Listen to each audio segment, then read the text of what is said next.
Welcome to LOA Today. I'm Walt Thiessen. With me today is longtime listener, poet laureate, and Taya Master, Anne-Marie Young. This is your Daily Dose of Happy. We are so happy you decided to join us today. And I'm also joined by Joy the cat, who has decided he wants to settle into the lap for, I don't know how long. We'll see if he stays long enough to be here for the entire episode. I wouldn't rule it out. We'll have to kind of play it by ear.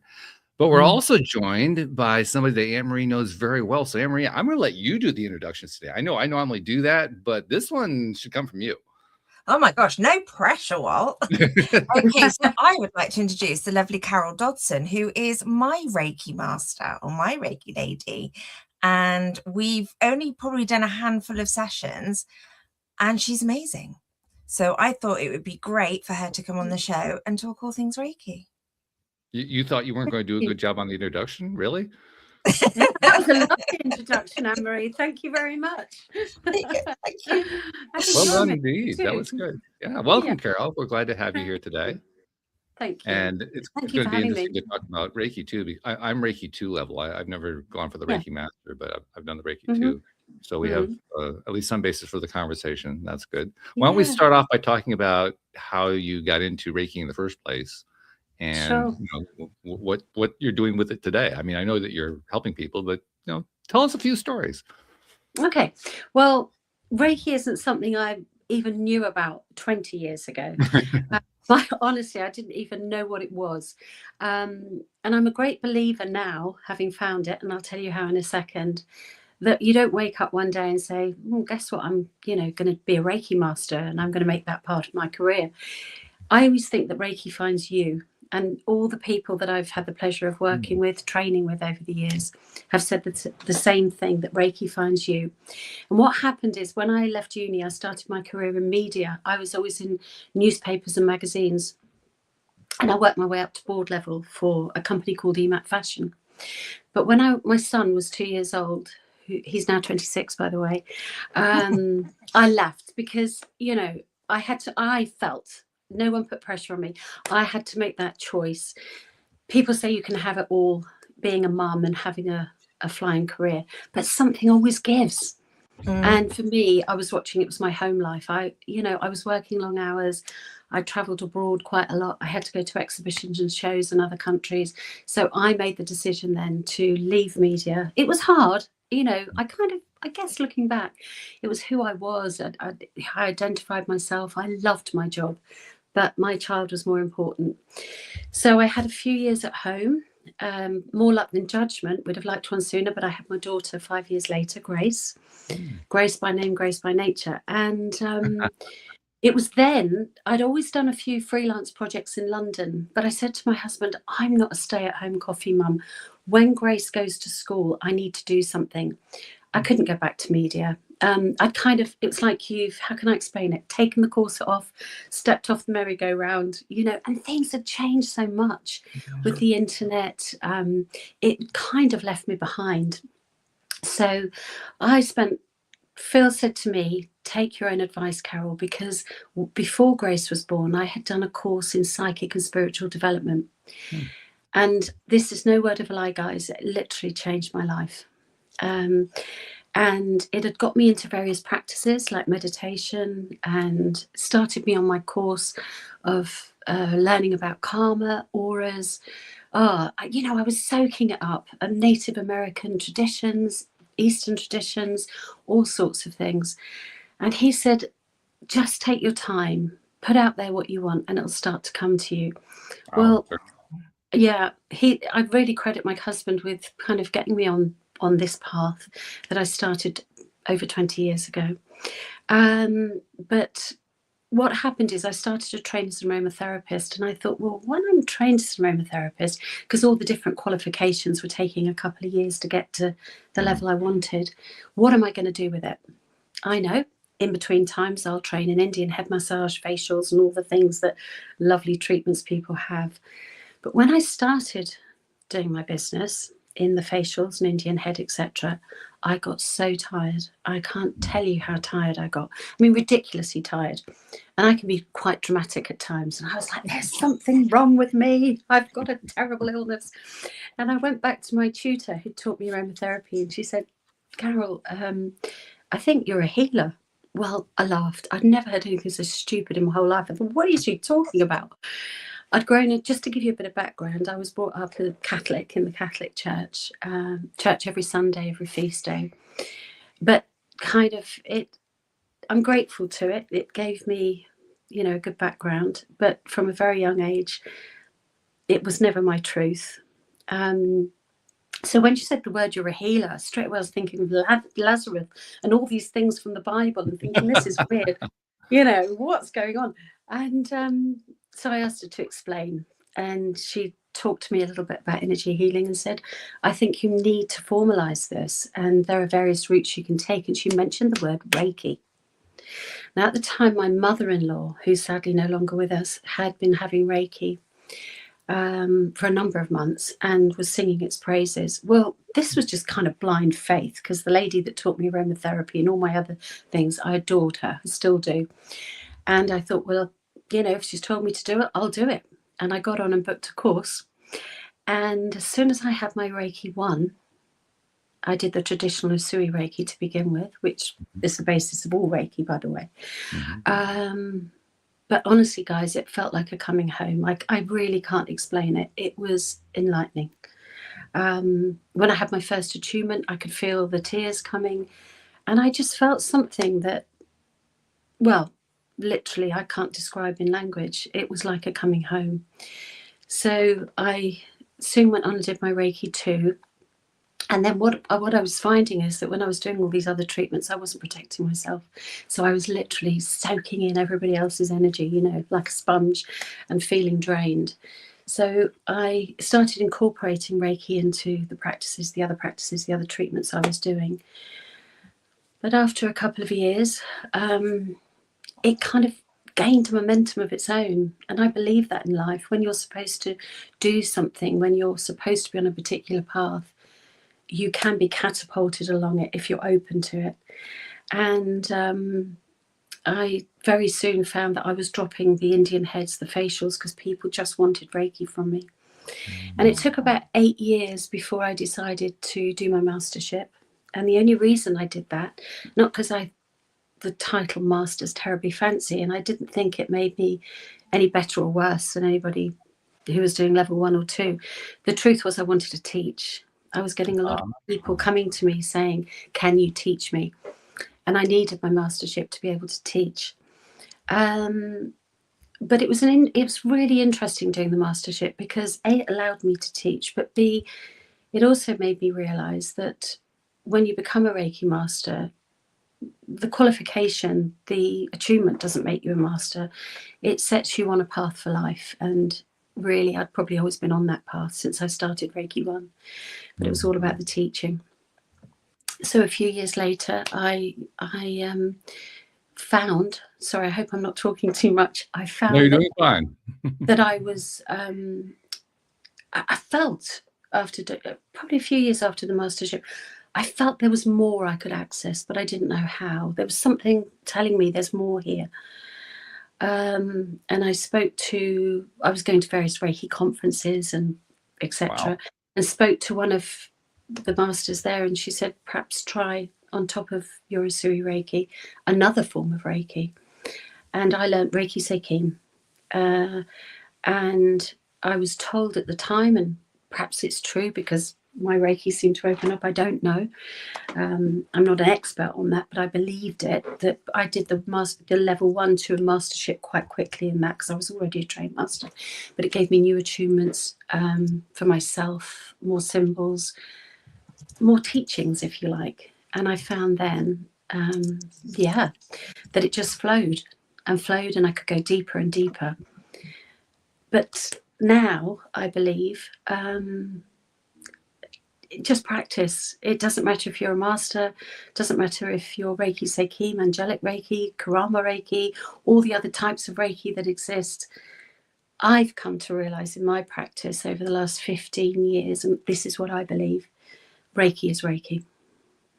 And the more you practice this and work with this beautiful energy, of which we are part of, I believe, the stronger it gets. Well, that makes total sense. I mean, Reiki, two Japanese words that mean life force. So, I mean, of course, anything that you do with life force is going to be life force is life force. It doesn't matter how you label it. No, it doesn't. And I think, you know, I've also, the teaching I've done over the last few years as well, I've really simplified it, because I think, particularly if we think it came originally, I mean, energy healing's been around for thousands of years, isn't it? But the origins of Reiki, of the Usui Reiki, started around 1920. A guy called Mikao Usui, that you'll know about, came from Japan, and gradually via Hawaii came to the West. And I think when it came to the West, I don't know if this is true, but it's just my feeling, we kind of complicate things a bit. You think? Yeah, we do.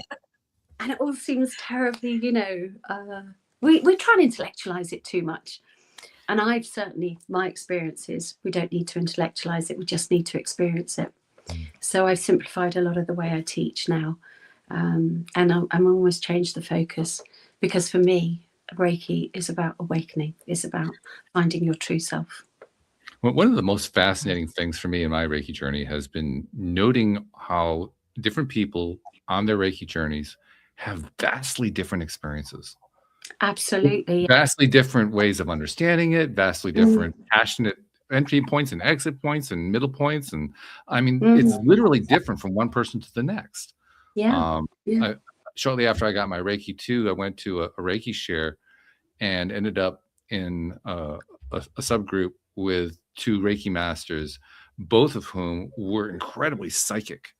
Just, I mean, literally everything. That it was almost like that they weren't even talking much about what happened during the Reiki session itself. It's more like, what were they getting from you psychically? Like, okay, I'm like, I have on that. I don't get psychic messages that way. I mean, for me, Reiki is entirely a physical, non-touch sensation experience. I don't even touch. I mean, traditional Reiki, you're supposed to do some touching. I don't touch at all. I hover all the time, and yet there are other people who all they do is touch.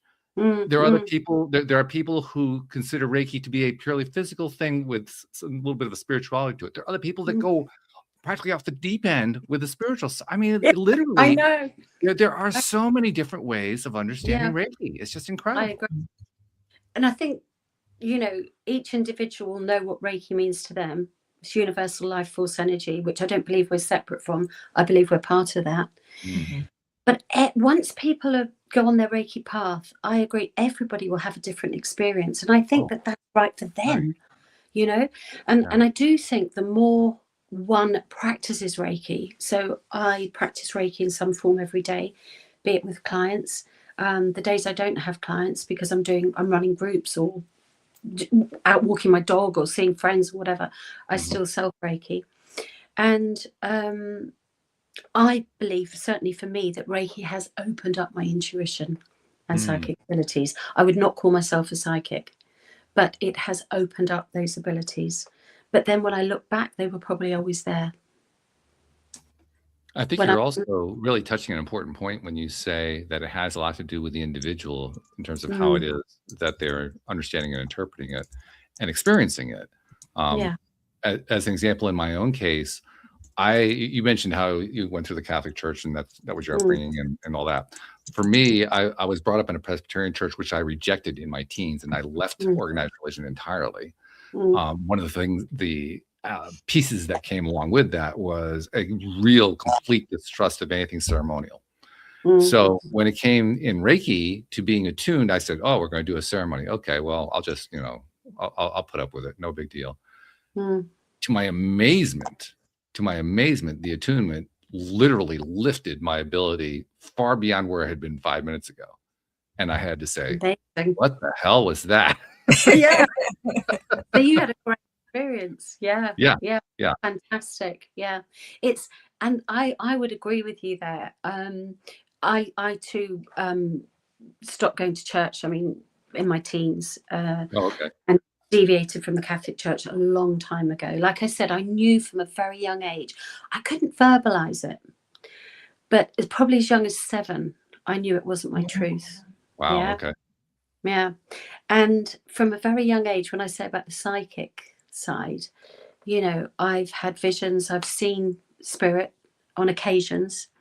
I've seen spirits, and I've had experiences that I haven't been able to explain when I was younger. You know, this is fascinating. 5 minutes ago, you told us that you weren't psychic, and you just laid out some psychic. I know, and I actually, I am psychic, but something I don't develop. I don't. It's one of those things. I guess we're all really. I'm not this. I'm not that. I don't label myself a psychic. I'd never want to give anybody a psychic reading. It's not the path I want to go down. But yes, I do have psychic abilities. I've had them since I was young. Yeah, I have. Yeah. But now you mentioned something which was interesting there, Walt. It'd be interesting, Anne-Marie, for you soon to tell us about your experiences, not just with me, but how you feel about the whole thing. Because I've actually had some people coming to me for Reiki over the last few years, where and why they've come, I don't know, because I'm very grateful they've tried it again, where they've had a bad experience. And they've had a bad experience because straight away the practitioner has started talking about, I see your mother, I see your father, I'm getting bruises here. And, you know, that's what can give Reiki a bad name, I believe, because that's not in essence what Reiki is. So I think we all develop abilities around it, but this is where discernment comes in. And this is where, as a practitioner, you've got to really read your audience. I personally would never launch into that. They've not come for a psychic reading, and I wouldn't give them one anyway. I don't feel qualified. And if I it actually violates a key rule, as Reiki is usually taught. The key rule is you do it with permission. I mean, if you're putting something like that out there to the person that you're treating, and they didn't give permission for that, you just violated a basic tenet of Reiki. Absolutely. The people that come to me for Reiki, I believe, are coming, well, for all different reasons.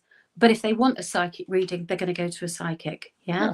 So I think you've got to be really careful as Reiki practitioners, Reiki masters, whatever you like to call yourself, as you progress on your journey, and perhaps you become more open to lots of different things, you've got to be very careful how you deal with your clients. And for me, I hope, and I do try always to just say very true to why the client is there and to do the job in hand. And it's about not me healing them either. It's about them healing themselves, but me allowing the conditions for them to heal. And then Carol called you out, Anne-Marie, so time for you to jump in here. What's your take on what she's saying? Well, I've had Reiki by a few people, and I would say Carol's Reiki to me is Reiki on steroids compared to what I've had before. Because I've had Reiki before and it's been lovely. You know, I've got him like really bouncy and they've calmed me down and it's been lovely. But I just feel the healing journey that I've been on since being with Carol is just insane and so quick. So we've had about 4 sessions, just going to go into our 5th. And I think it's been a bit of a roller coaster. I've experienced like anger and stuff that I wasn't expecting. I had my inner child crying out of my chest. We had one day, and it really was powerful stuff in the fact that Carol could use that intuition to pick up what was going on as well. Just by pre-conversations before Reiki. She'd do the Reiki and then we'd discuss what we both went through. And then exactly as Carol mentioned, it's that work in between. Yeah. So it was just like, Carol will point, you need to work on this, or this is what's come up. Not that you need to work on it. This is what's come up. And I'm like, yeah, kind of been delving that one in the back of my head for a while. So I'd go away and I'd work on that. And then I'd go to the next one and then something else would come up. And then it'd be something else. And I'm just finding it such a powerful and insightful therapy, which I wasn't expecting. I just wanted to, like, I'd had a bad year. I felt a bit lost, wanted to just calm myself, bring myself back to one. And I didn't expect it to be such a healing journey. Wow. Yeah. Which is what I'm finding it. Well, it sounds like, from what you're describing, it sounds like the way Carol provides the Reiki treatments for you is, well, first of all, very much in alignment with how Reiki is taught. I mean, the way it was taught to me is that you don't actually do anything when you're performing Reiki. You're basically helping to get the flow going so that the person you're doing the work on can actually do the work themselves without realizing they're doing the work. Your whole goal there is to just get the flow going. And it sounds like that's what Carol does with you. And apparently, to use your phrase, to do it on steroids, that I interpret that to mean she does it so well that she's out of the flow from an interference perspective entirely. Literally, her entire role is get your flow going and then let you do what it is you're going to do. And you apparently do it to the nth degree. So yeah, kudos to you, Carol, because you're doing good stuff there.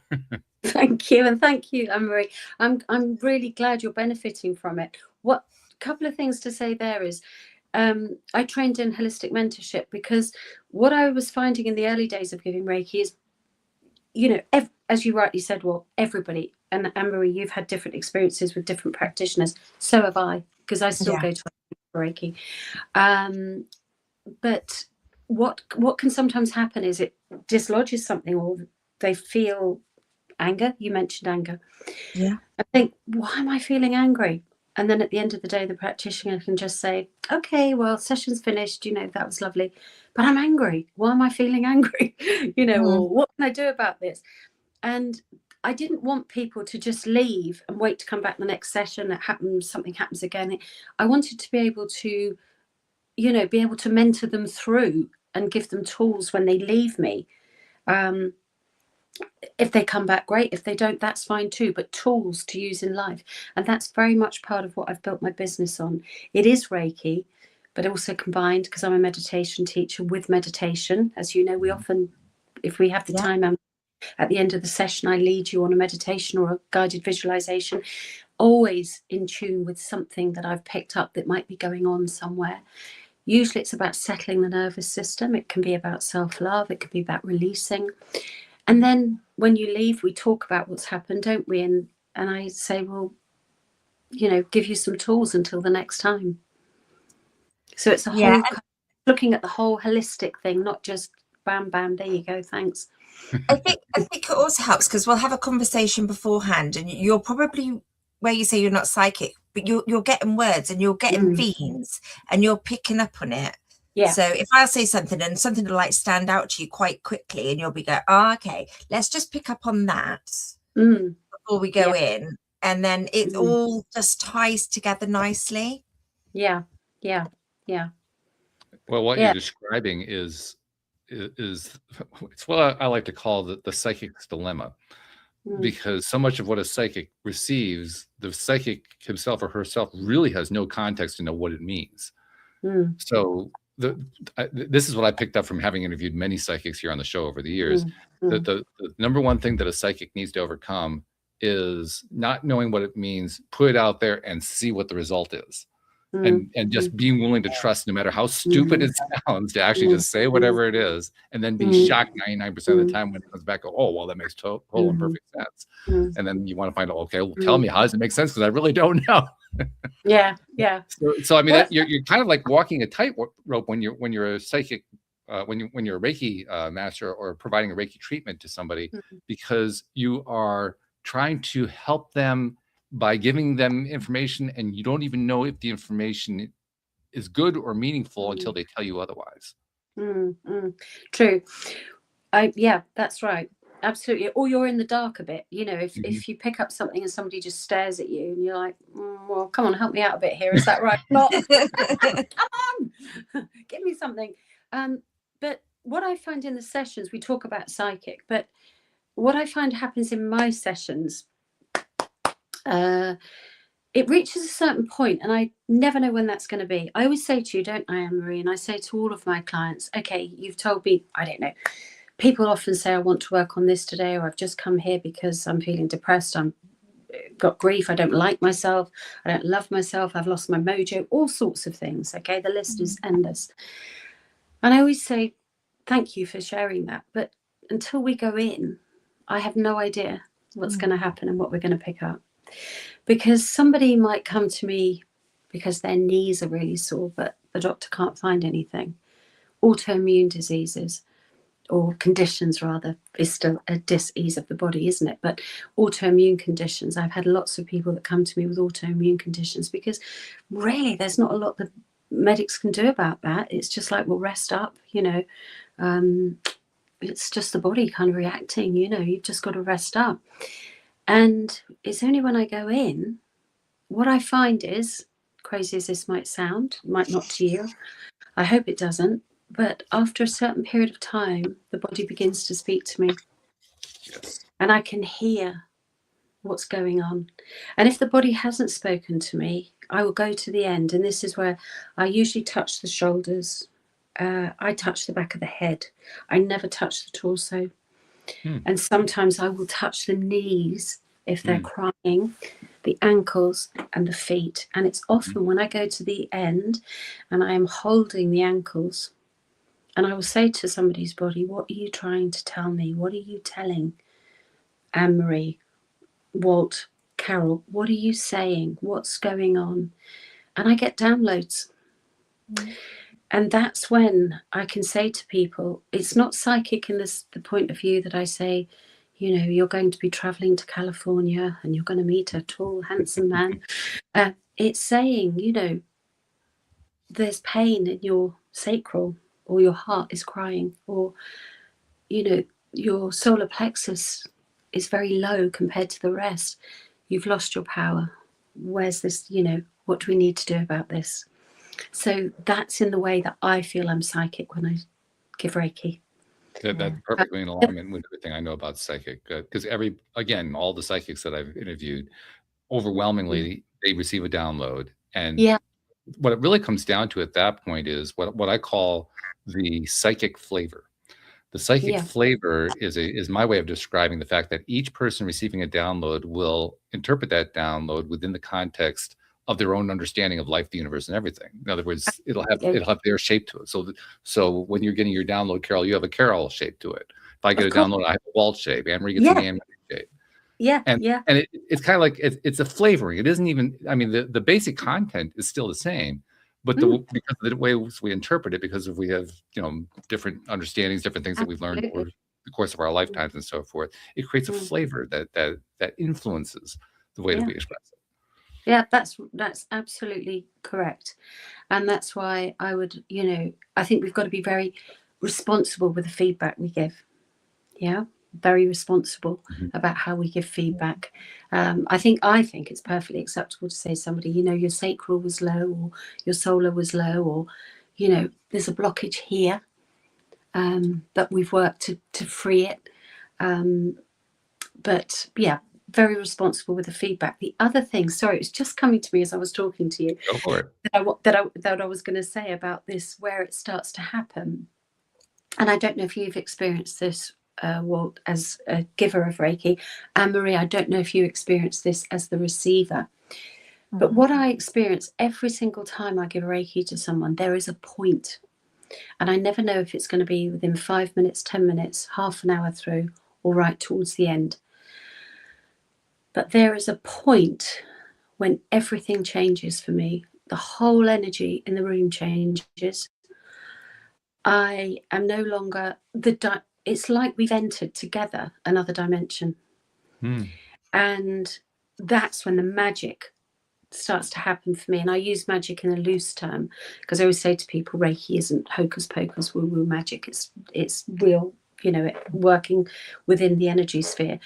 But that's for me when the magic starts to happen, because something changes.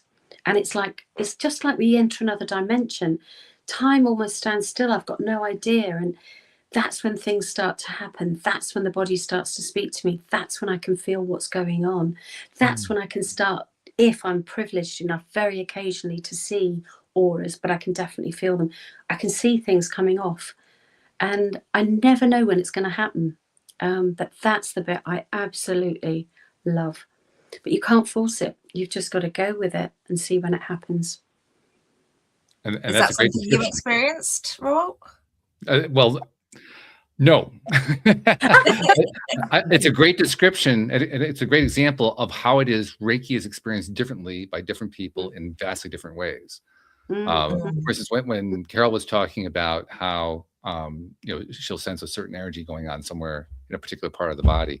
I experience that as a physical experience where literally it's almost like I can feel a vortex of energy going on there.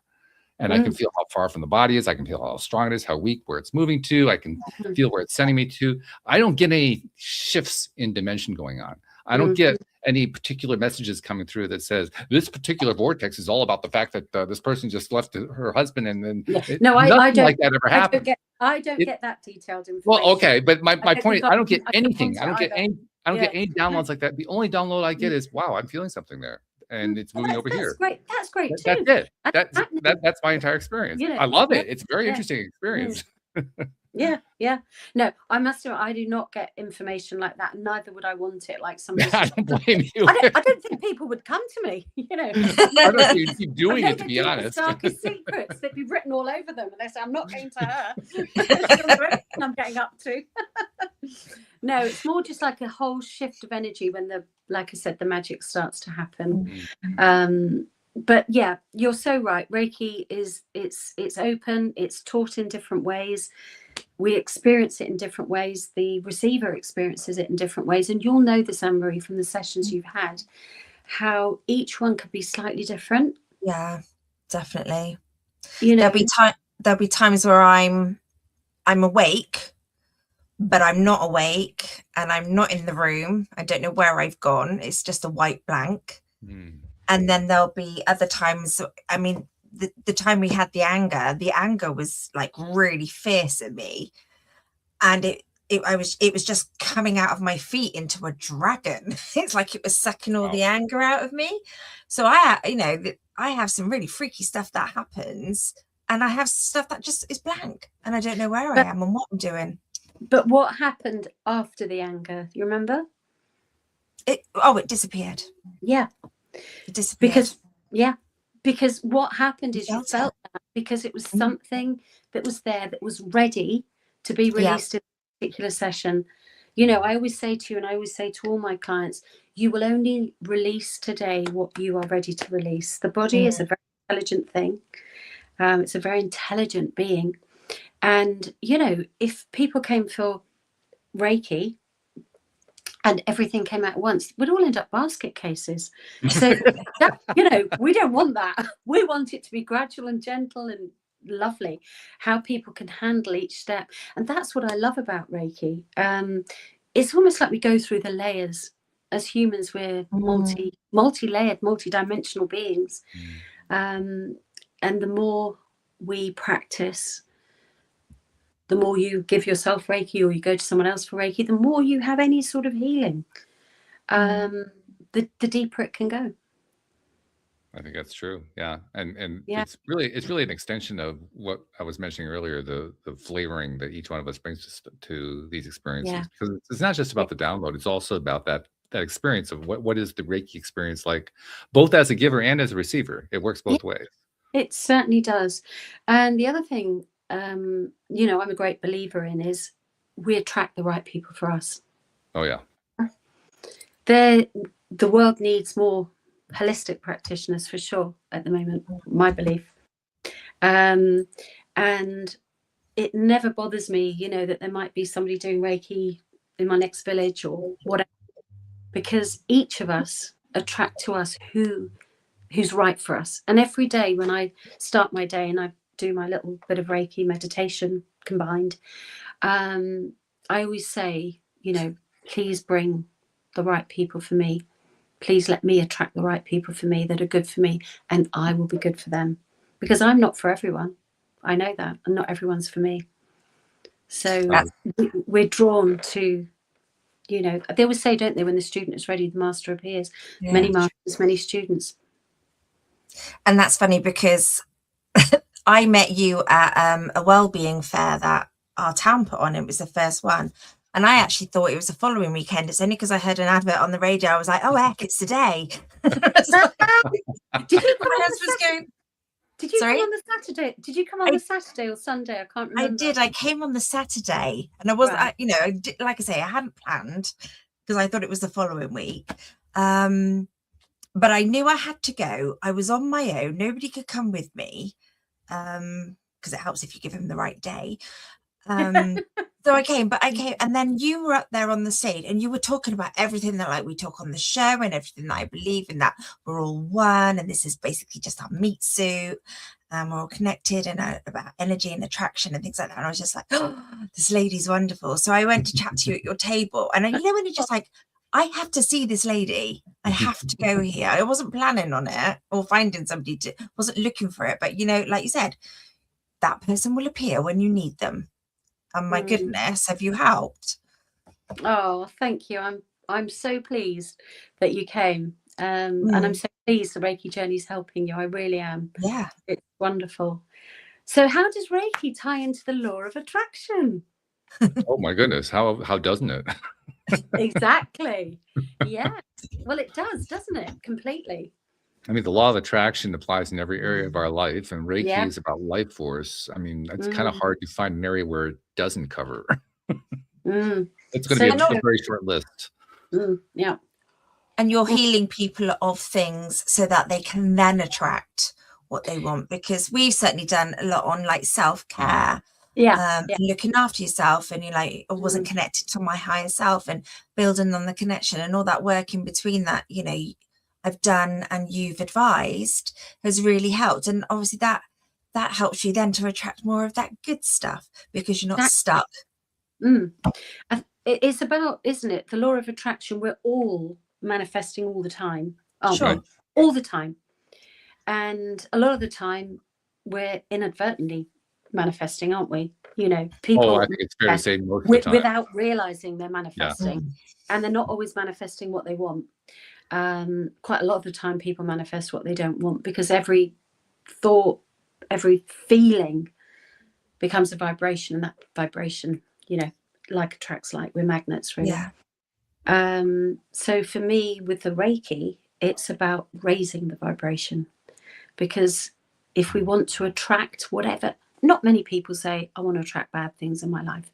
People want to attract good things in their life: love, abundance, joy, health.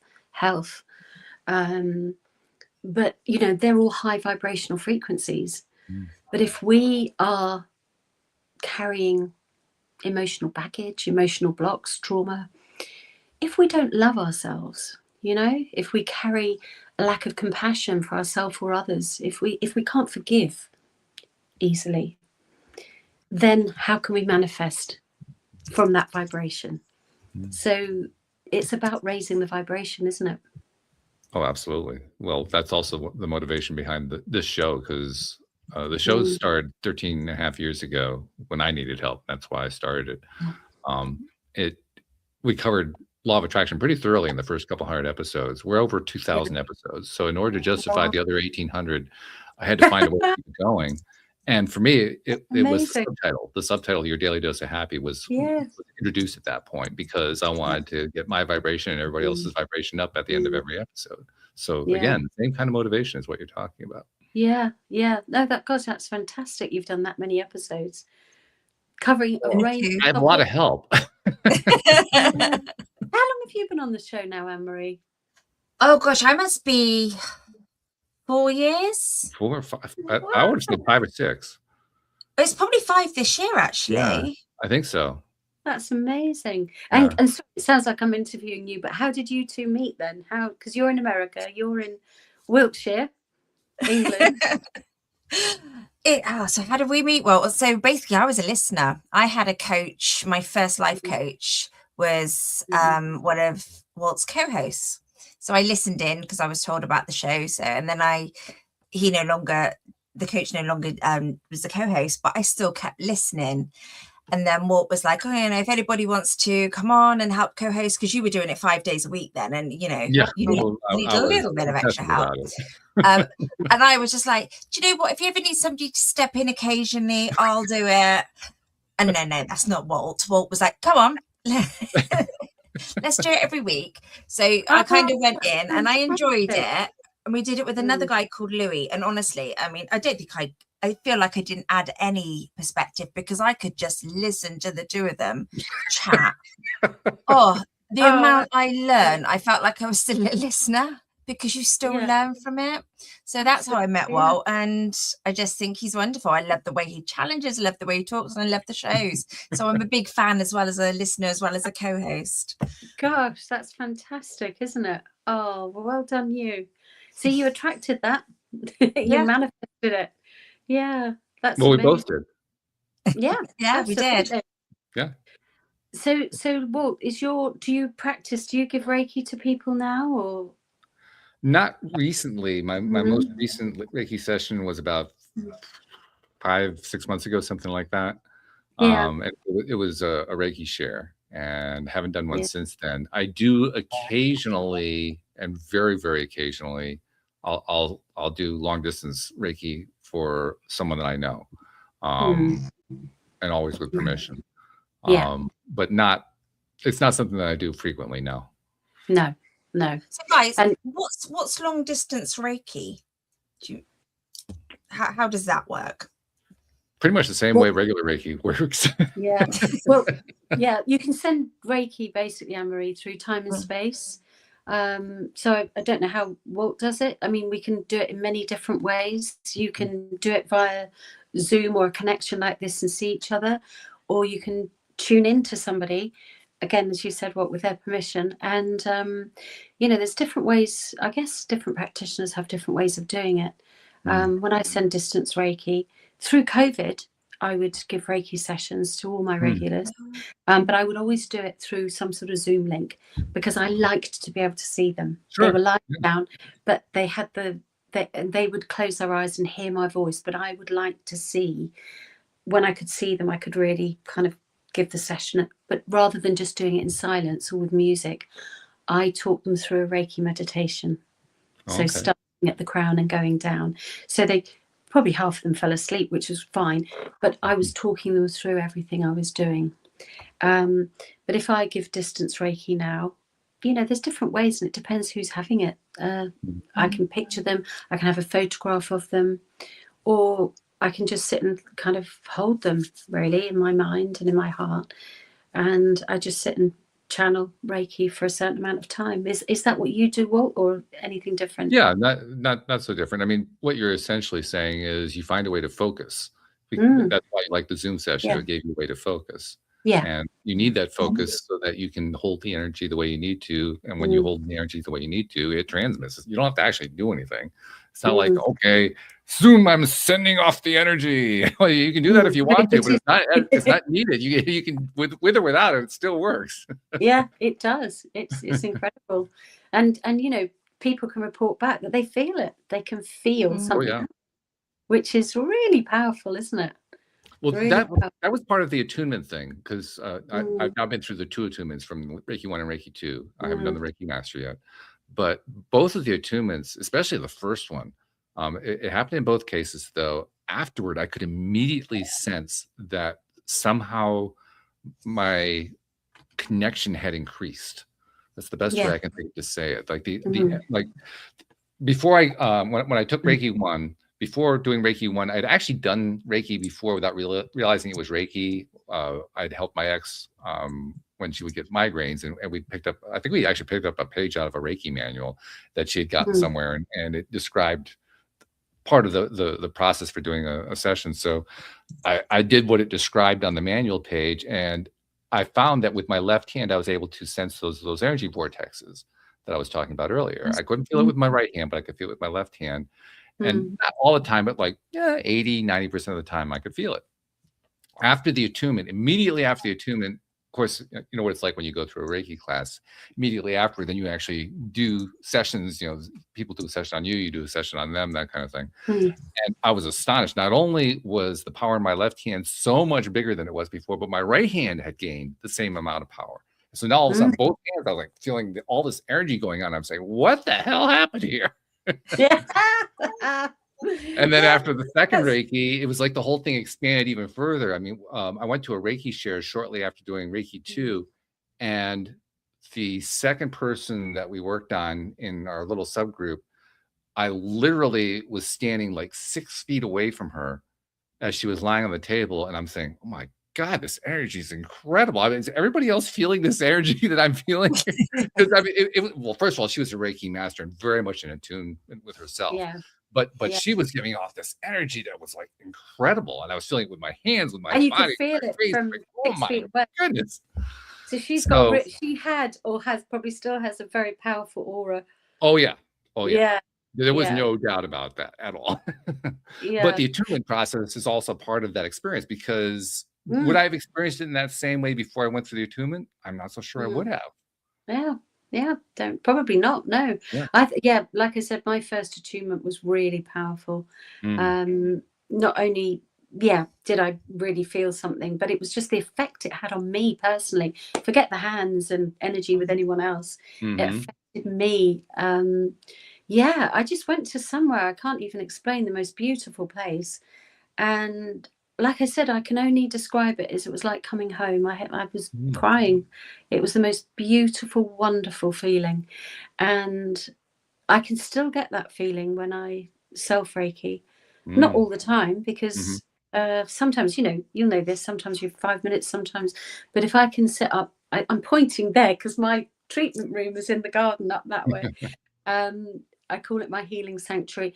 But if I can get over there really early in the morning before people come, or often when people leave at the end of the day, that's when I can kind of forget. I've got no time limits then, and I can really get into a deep session. Oh my God, the power is incredible. But there's no doubt Reiki's changed my life for the better. Absolutely. I think it changes the life of everybody who gets involved in it. I don't think anybody who's ever gotten involved hasn't found the change. It's possible that there are people who experienced change and they didn't like it and they shied away from it. I haven't met anybody like that. No. But I can't imagine anyone going through it and not having some kind of experience. Yeah. Because it's powerful. It's potent. It's very potent. But it's only potent if you use it. It's like working a muscle, I find. I've trained many people over the years. Some have gone on to become Reiki practitioners. Some have used it because they're teachers. It's a great thing to have, isn't it? Yoga teachers, some psychotherapists I've trained, all different sorts of people. But sometimes people come back and say, I'm not feeling anything, this isn't happening. And I say, how often are you giving Reiki to yourself? Well, I don't. Well, then it's not going to happen.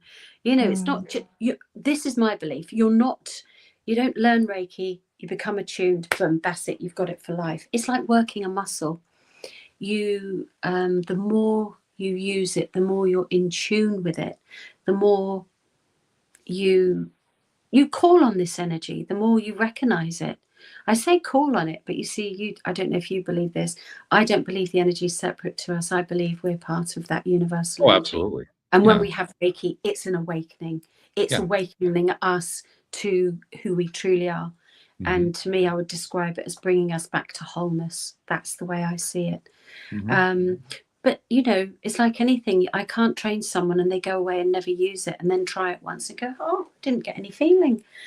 You've got to keep doing it. That's what I think anyway. And certainly for me, the more I use it, not just on others, but on myself, the more powerful and the more changes take place within me, for sure. It's a wonderful journey, and I don't, it doesn't end. I think that's true. In fact, I was thinking about somebody that I know, somebody that Anne-Marie knows that I know too, who has been through Reiki training. She, I believe, has done both Reiki 1 and Reiki 2.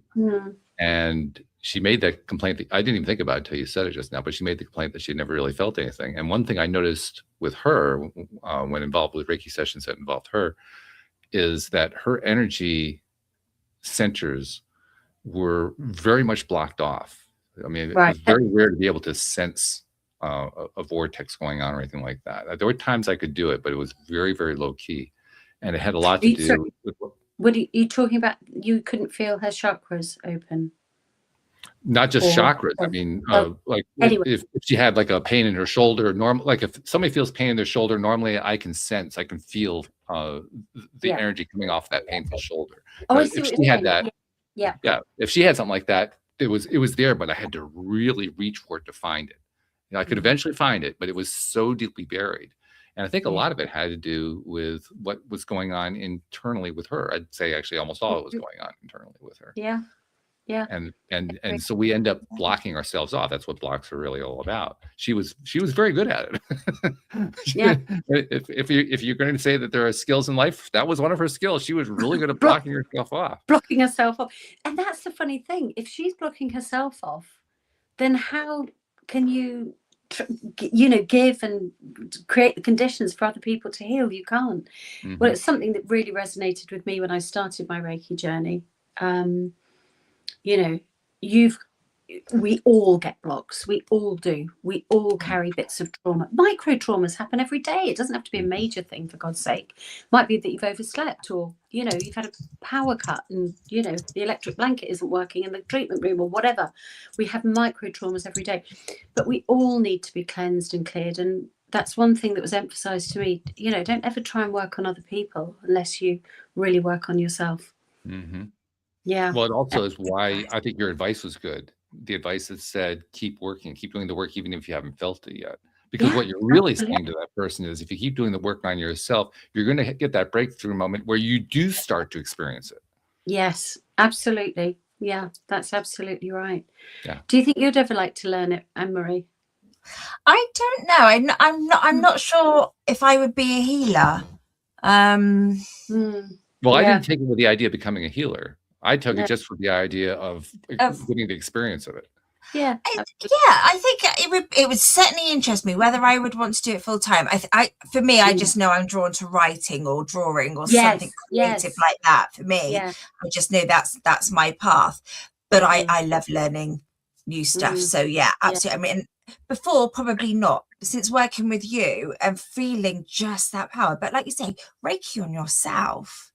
Actually, that would be a really good thing to just go through and just learn how to do that. Yeah, absolutely. In fact, as I think about it, the last Reiki share I went to, there were probably about 12 people at the Reiki share. And if I remember correctly, 3 of them were regular teachers or practitioners giving services to other people. All the others, including myself, did not do that. So I think it's fair to say, at least in our grouping, the vast majority of people who take the Reiki aren't doing it to become a healer. They're doing it to develop their own connection to energy. Yeah, and to create. Yeah, absolutely. I'd say the same. I'd say probably as high as 80% of the people, 85, 90% of the people I've trained actually haven't gone on to use it as a business or anything like that. They've used it for their own self-development and their own purposes. Right. Yeah.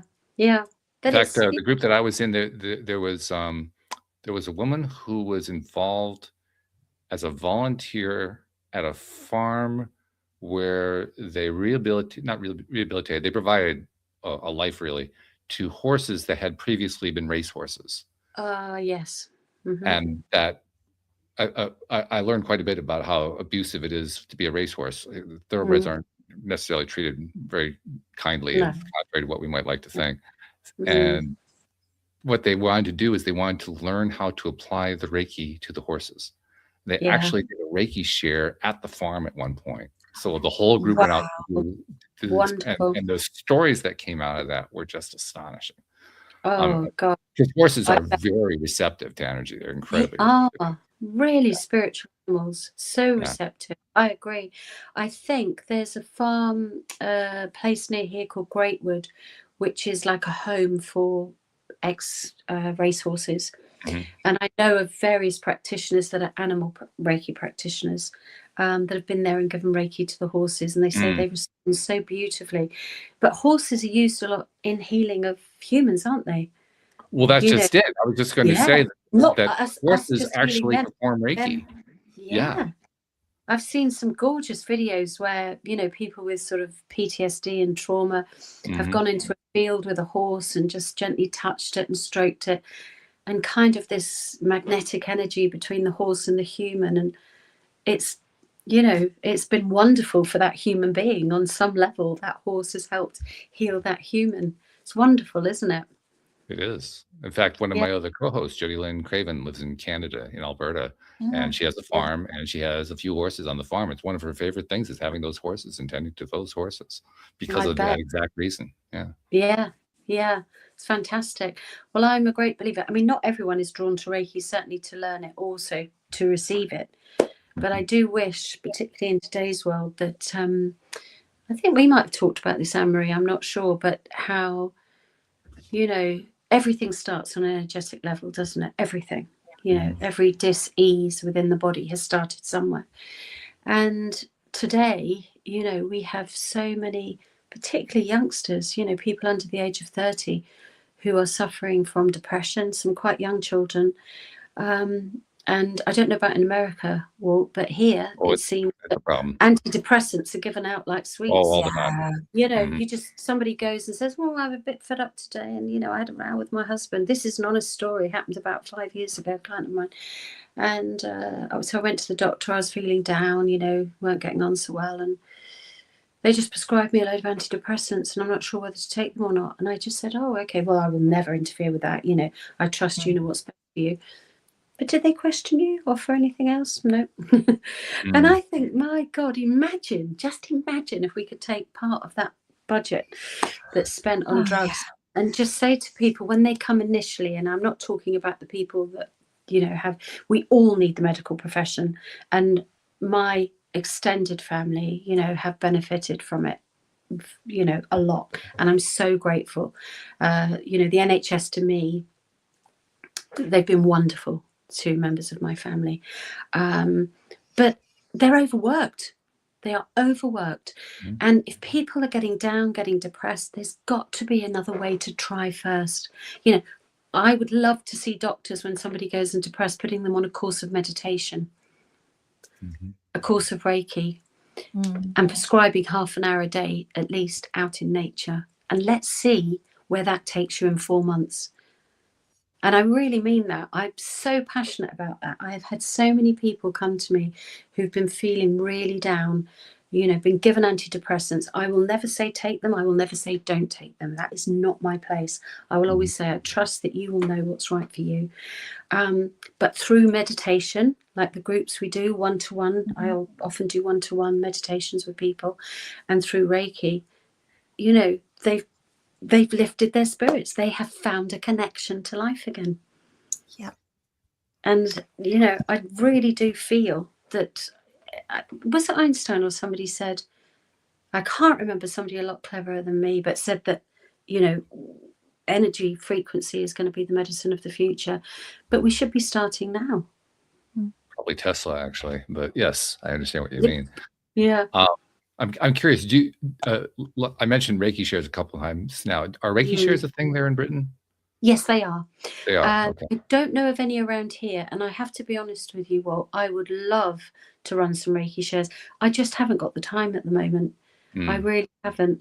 But yes, it is something that happens here. I have held them in the past, and I know that if I perhaps looked it up on the internet, there would be some. And it's a really nice thing to do.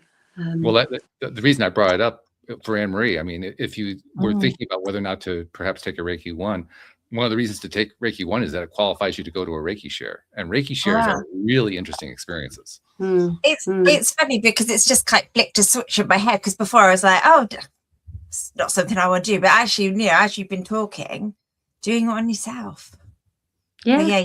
There's a seed planted. I do that every day, actually. Yeah, I can imagine. Until we mentioned it right here, I didn't think of it as Reiki, but it really is Reiki. I have mentioned it previously on the show, just not in the context of Reiki. But periodically throughout the day, if I find I need to rebalance myself, I'll just put my hand over my heart and just hold it there. Absolutely. I don't meditate. I don't do special breathing. All I do is just hold my hand there. And if I do that for at least a minute, something shifts in me and I feel better. Absolutely. Well, that's Reiki. I just didn't I hadn't thought of it that way, but that's what that is. Of course it is. And anyone can do Reiki. You don't actually have to be trained in it, you know. Really, I have had some amazing experiences teaching level 1. I have had some amazing experiences from the students giving me Reiki. because, you know, just they've got it. They've got it, you know. Yeah, you learn a lot in that Reiki 1 class. Oh, you certainly do.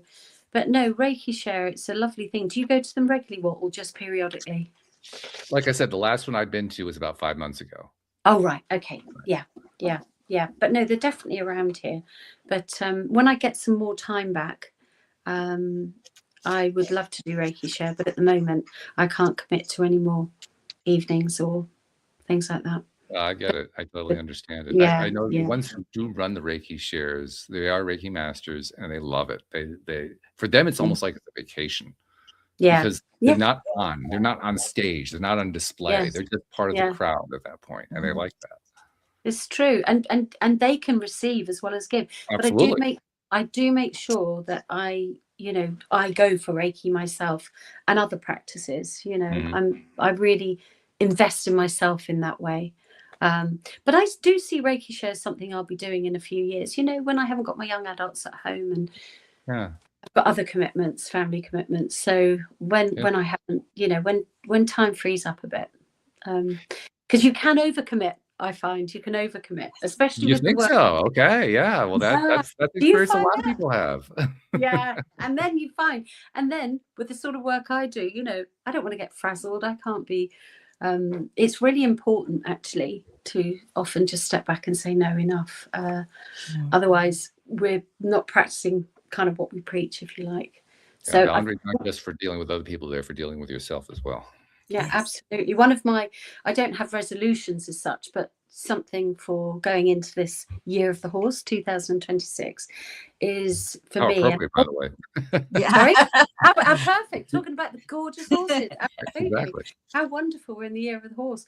But no, it's quality over quantity. And I've always, everything I've ever done, I've given quality to. But I must admit, and probably not last year, the year before, I probably felt quite burnt out by the end of the year. And I thought, that's crazy, because this is, you know, this isn't life. I'm a firm believer in the spiritual side and you know, finding myself and helping other people, but also very firmly planting my feet on this earth and enjoying it. You know, I'm a human being and I'm going to enjoy this experience. So this year for me is very much about my quality over quantity of work. So, yeah. That's what I'm going to be doing. Yeah. We have certain rituals that we do here on the show to wind up every episode. Don't know what because the way you came onto the show. Most people who come onto the show are people who are actively trying to get onto podcasts and they're promoting things and so forth. And that doesn't necessarily fit what you're doing here. But do you want to give people a way to reach out to you, particularly people in your area? Yeah, I definitely. My website is under construction at the moment because it's changing. So it's a holding page at the moment. I think it's got my phone number on it though. My website is www.haneys.co.uk. My business is called Haneys Holistic Wellbeing, as you know. And people can also find me on Instagram, which is Haneys_holistic. So if you look up Haneys Holistic Wellbeing, you will find me. And yeah. Thank you for that. Always interested to talk, to meet new people. We've got the Wellbeing Festival coming up again in a few weeks, which I'm looking forward to, because the last one last year, I wasn't sure about doing it. And it was the first one. I gave that talk, Anne-Marie. But this year I'm also doing a workshop as well as a talk. But honestly, I met so many wonderful people. I really did, you included. I've met some absolutely gorgeous people. So I'm really looking forward to that. And yeah, anyone can reach out. Love to see them for Reiki or to come to our meditation groups, of which Anne-Marie has started coming to. I hold monthly, sometimes bi-monthly, but we try and do them monthly, every 4 to 6 weeks. And they're well, I think they're lovely. Really nice group of people. And I often channel Reiki as they're meditating. So you get the whole experience. We do, and we get sound therapy sometimes, and we get just meet lovely people and do little. I wrote my poem. I haven't written a poem in years. I wrote a poem in 20 minutes. It was great. I'll tell you, this girl talks about her writing. Well, the last one we did just before Christmas, I can't remember what was our theme. What were we doing, Anne-Marie? God, isn't that terrible? I can't remember. We were just getting rid of the old and what we want to see. Do we want to plant the new? You're absolutely right. It's deep reflection on the year that's just gone, wasn't it? And just planting sort of the seeds for what we would like to manifest in 2026. And I've said to people, if you want to bring a little reading or a poem to share, you don't have to, no obligation. But we were quite a small group. I think it was only about 10 of us that night. And so you're very welcome if you want to share anything. And Anne-Marie had arrived early and written a poem in the car, and it was absolutely beautiful. And I think that you definitely must pursue your writing. You really Not the should. first time she's heard that one. She's heard that one a few times on this show. Yeah. Well, make sure I'll be encouraging you. Encourage her there. Well, and I'll be encouraging her here. Yeah. Oh my gosh, this is too much pressure.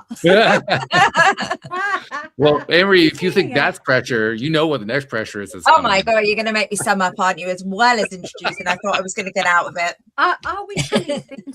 I can't see the time, but this clock I've got by me is broken. What time is it? Are we coming near the end of our session? Yeah, we are. We're about 5 minutes over, but that's okay. We can live with that. That's flown by. Oh. I was worried we would have enough to talk about, but it's been really nice. That was not an issue. That was not an issue at all. Oh, good. So you're going to sum us up, Anne-Marie? I am. What I tend to do is, because I'm a listener, usually ask me to ask some things up from a listener's perspective. And obviously I'm really excited about this call because, I felt the benefits of it. And I think how I would sum it up is that we focus so much on our physical health and our mental health. So to me, it makes perfect sense to care for our spiritual bodies and our spiritual health and find whichever practice suits you, because I wasn't in a bad place. I'm very grateful for all that I have. I know I'm very lucky with what I have.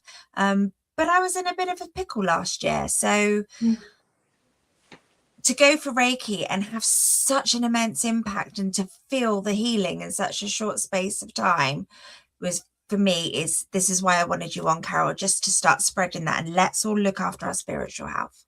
Well, thank you for that. I really appreciate it. That's a lovely testimonial. And it's a joy, to see you in the treatment room. But sometimes, do you mind me just saying one thing, guys, before we go? Yeah. Sometimes that word, and we know about it, spiritual, can put people off. So I don't mind you. But what I'm going to say is Reiki isn't just about the spiritual. Reiki, because for some people it has religious connotations or spiritual. They think of all woo-woo, whatever that means. I'm told. Yeah, probably energetic would be a better word. Yeah, exactly. What's woo-woo? But it's about. You're right, we are a pie chart, and we've got to take care of our physical, mental, emotional, and spiritual health. But spirituality is connecting to something, the whole, and we are part of that whole, and it's finding that connection. Yeah. But for me, Reiki is very much about finding who we truly are. So whether or not, everybody needs to find that, because from the day we're born, society, we have layers on us, don't we? From the family we're born into, the religion we might be born into, from family values, the school we went to, the people we mix with, what our parents do for a living, who they mix with, all these things. And we have expectations upon us often, and layers, and then we have the roles on top of all the expectations, whatever we are. I'm a mother, a wife, a daughter, a friend, a cousin, a sister. And we often go through life and lose ourselves. Who am I? I'm meeting everybody else's expectations. I'm trying to be joyful. I'm trying to be grateful. You mentioned grateful there. And a lot of people feel guilty because they think, well, I've got a nice house, I've got a loving husband or wife, I've got children, or I've got a gorgeous cat, I've got a good job, I'm healthy. Why do I not feel great? Yeah. So for me, Reiki isn't just about spirituality. It's about peeling back the layers and the roles and allowing people in that space to find who they truly are, to touch. I always think Reiki is like a hug for your soul, and it's finding that connection. And once we find that connection to who we truly are, and that power we all have here, that power, my goodness, then we can start evolving and growing and enjoying life. And for me, that's what it's all about. I love she did better than I did. That was a better ending than mine. Oh, I didn't mean to take that and do a better ending than yours. I was just didn't want people to think Reiki was only spiritual. Yes. I've got a lot of clients that, aren't that way inclined, but come to me for feeling better, for finding, a way through all these layers. My experience is that Reiki is very much of a physical experience. I mean, I associate the spiritual side, but the actual experience is just purely physical. It's astonishing how strong the physical side of it is. Absolutely. Well, we all know our body. How important are our bodies? We all talk about the mind, which is, of course, terribly important, and we mustn't forget that. But our bodies speak to us all the time. Our bodies tell us what's happening. There's a book, isn't there? It's a very old book, but it's called The Body Keeps Score.